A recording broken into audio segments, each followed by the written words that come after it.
Hi, Kate. Hi, Gwen. Got kind of a serious topic today, and I'm not sure how much people understand about how serious it is. So, lots of headlines about DE&I, removing DE&I from every aspect of our country right now. But what's really concerning me is removing it from research.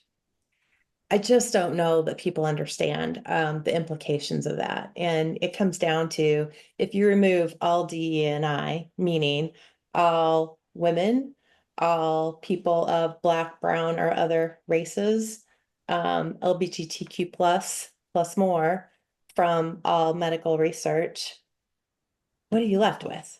White men to research. And I don't want this to be a political conversation or to go into any of that, but it's just a scientific and objective, curious question about how do we have good medical research and improve lives and create great treatments if we're only using a small portion of the adult population in the US. It doesn't seem right to me, and I can envision some major consequences. So, wanted to throw that topic open. Yeah, I think as I became familiar with this, the thing that struck me the most was when we hear about DE&I not being supported by the government anymore, and in fact being targeted. When you think about corporations, you're like, okay, fine. Well, they're gonna no longer have the ability to look at their candidates and create a more applicable workforce that looks like the general population, right? They're going to, you know, be struck by the halo effect and all those things in hiring. That's bad. Okay, fine. But it's not the end of the world. When we think about the implications of research not being funded because it includes the word woman or includes the words LGBTQ or includes the words trans or is on the population that has ovaries or a uterus and not funding those things, this now becomes life and death. Mhm. It becomes really applicable to people getting the treatments that they need and us even discovering the treatments that are available for Right. conditions. And so that's what makes me super passionate about this is a couple of weeks ago, I read in the paper that Elon was saying, or on Twitter, I've never hurt anybody physically. This policy hurts people physically. Yeah. This is harmful. And, we've got some really good examples where a woman at, I believe it was Columbia, her research is no longer going to be funded by the end of the semester. Mhm.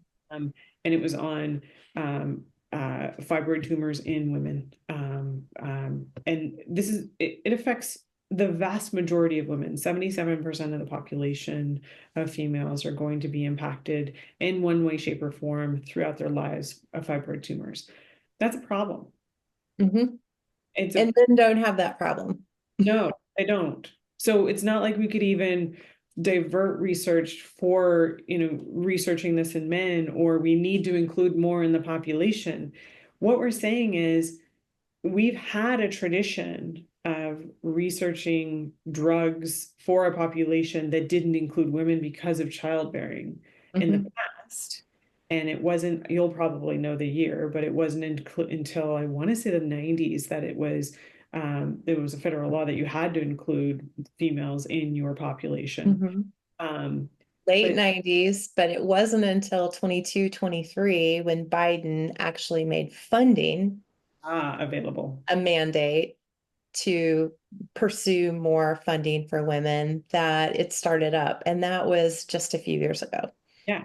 I mean, this is how cars are, seatbelts are designed so that a man doesn't get thrown through the car, which results in more women getting harmed in car accidents than men. Like 65%, 70% more women get harmed in cars because there's the seatbelt doesn't fit us. We're a Mhm. smaller frame. We have different anatomy.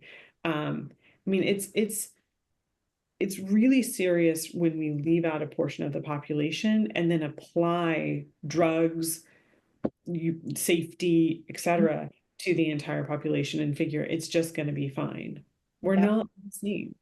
We're not all the same, and it goes beyond anything having to do with the uterus and the fallopian tubes. It has a lot to do with hormones, and our chromosomes and hormones are distinct. So it affects Alzheimer's. Mhm. It affects cardiac disease because vascular disease can be affected by hormones. It affects cancer. Yeah. Many cancers they're impacted by hormones. Breast cancer, obviously, even though men do get breast cancer at times, it is not going to be sufficient to study breast cancer in men. Yeah. It's just not. We don't have enough population to understand. And when we leave a portion of the population behind, whether that's a big portion of the population or a small portion of the population, when we think about the impacts of society, medicine, et cetera, on our trans friends and our LGBTQ plus friends, right? When we leave a portion of the population behind, we as a society can't thrive. No, and we're telling people they just don't matter. They're not as important as to want to spend some money to research what is hurting them and what is killing them. And wow. Yeah, that's a tough pill to swallow, the you don't matter piece. Yeah. But let's take it into some vernacular that perhaps the other side can understand. We're Mhm. leaving a huge piece of the economic pie on the table from Yes. a productivity standpoint and from a marketing standpoint. So Hmm. women experience diseases differently than men, which means that in order to have effective treatments, then you have to develop those treatments and then you can sell them to women, right? Hmm. Sell them to trans, you can sell them to LGBTQ plus populations. When you're leaving behind a niche, it's just not good business, right? This was the Right. DEI statement for corporations for many years, right? When Yeah. we're leaving behind or we're leaving out a portion of the population, it makes our product worse. Yeah. Our products are going to be worse. Our populations can't thrive when we're leaving people out of the pie. And Hmm. ultimately, if this continues, the US is going to fall back even farther than what they are today in medical. Hmm. And so Yes. many more advances in other countries who do take a more balanced approach to this. Yes. The US is already way far behind in maternal mortality. Yep. 22 point something of every 100,000 births result in maternal mortality in the US. And when that is compared to other developed countries, their numbers are 0 to 5 per 100,000. And yet we spend more money on healthcare and research and drugs than anywhere in the world. There just aren't good answers for this. So to have others understand if we really want thriving families and more children, we have to have healthy families, which means we need good medicine, good medical care. And again, back to your consumer point, women are 80% of the consumers of health insurance and health care and point their family to providers of healthcare. If women are taken out of the equation, I don't know how we get to healthy families, healthy communities, or a healthy country. Mhm. I agree. The problem with this topic, though, Gwen, and I'm hoping you have an answer, is I don't know what the heck to do about it other than using my right to vote. Vote, Do you have any ideas? vote, voice. No, I don't have any short-term ideas other than get the word out, which is what we're trying to do today. But I was struck by articles, but personally struck when a couple of my coaching clients are physician researchers and they're wanting to have coaching calls like in a panic because their research funding has stopped. One of them used to work for NIH and just went to work for a health system last year, and her role was to start a research lab about cancer. Funding stopped or questioned, or the whole health system is just put a kibosh on all hiring. Well, how do you start a research lab when you can't hire the people? Yeah. And again, we're talking about cancers, not even just cancers related to women. Yeah. It's a paralyzing topic at the moment. It's a topic filled with fear and chaos.